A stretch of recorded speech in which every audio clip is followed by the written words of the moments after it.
En Côte d'Ivoire, la rupture politique entre le président de la République, Alassane Ouattara, et son vice-président Daniel Kablan-Duncan, 77 ans, devrait devenir effective et officielle dans les heures ou jours à venir, sauf extraordinaire, malgré des tentatives de dénégation de membres du cabinet du natif de Wele, Premier ministre de 1993 à 1999 puis de 2012 au 10 janvier 2017, date de sa nomination au poste de vice-président de la République.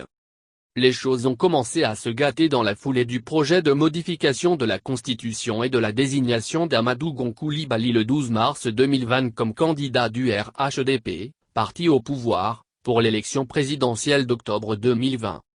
Y a-t-il vraiment un problème entre le président Ouattara et le vice-président Duncan ? Malgré le communiqué d'hommage de ce dernier publié le vendredi 10 juillet 2020, suite au décès du Premier ministre Amadou Gon Coulibaly, malgré l'image de la réunion de mercredi 8 juillet 2020 jour du décès de Gon, au palais présidentiel entre lui et le Premier ministre défunt, malgré encore l'annonce de la visite de Duncan à la famille de Gon pour les condoléances, en sa qualité de vice-président de la République, la rumeur de sa démission reste persistante. Mieux, cette rumeur s'est amplifiée ce samedi 11 juillet 2020 avec le constat de l'absence de son nom, dans le communiqué nécrologique des obsèques du Premier ministre. Quelle est la situation exacte ? Le président de la République Ouattara a pris acte de ce qu'il est un suiveur de Hamontano, du nom de l'ex-ministre des Affaires étrangères, NDLR, à travers son opposition au choix du Premier ministre Amadou Gon Coulibaly, comme son successeur et candidat RHDP à la présidentielle 2020. Le président Ouattara attend sa démission annoncée.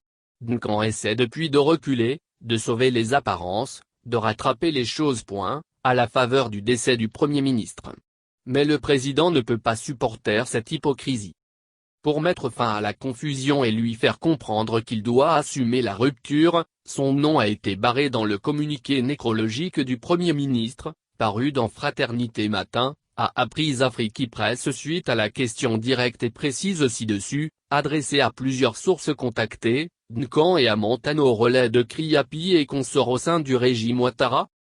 Dans une publication intitulée Les vraies raisons de la démission de Daniel Kablan-Duncan. Ado Duncan, la trahison mortifère, le sieur Kriapi révèle avec détail une conversation entre le vice-président Daniel Kablan-Duncan, le Premier ministre Amadou Gon Coulibaly, le ministre d'État Ahmed Bakayoko et le ministre secrétaire général de la présidence Patrick Achi du mercredi 8 juillet 2020 peu avant le début du Conseil des ministres ou encore le décès d'Amadou Gon Coulibaly.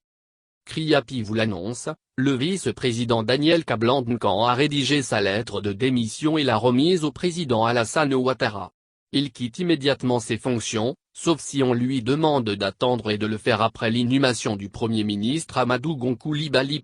Avant le funeste Conseil des ministres du 8 juillet dernier, le vice-président Daniel Kablan-Duncan a eu un entretien avec le Premier ministre Amadou Gon Coulibaly, le ministre d'État Ahmed Bakayoko et le ministre secrétaire général de la présidence Patrick Achi. Lors de cette entrevue, Kablan-Duncan s'est profondément épanché et a dit à Amadou Gon tout ce qu'il avait sur le cœur, notamment les frustrations qu'il subissait de la part du président de la République, les humiliations fréquentes, les rabaissements et toute la déception qu'il habitait. Si Ouattara a pu anéantir Guillaume Soro qui lui a donné le pouvoir en faisant de lui un Ivoirien, personne n'est à l'abri des trahisons de Ouattara, même pas son épouse. Ils finiront par divorcer, écrit Kriapi. Suite à l'analyse de certaines informations, pas toutes, distillées Kriapi, des liens auraient été établis entre cet avatar proche de Guillaume Soro, et des proches du vice-président Duncan mais également des proches de Marcel Hamontano, déjà sorti du gouvernement le 19 mars 2020. Nos sources qui font état de ce que Daniel Kablan-Duncan a été atteint de Covid-19, sans que Kriapi n'ait évoqué cela, alors qu'il le savait, indiquent que le président Alassane Ouattara, bien qu'affecté, a le contrôle de la situation, et qu'il n'y a pas matière à inquiétude.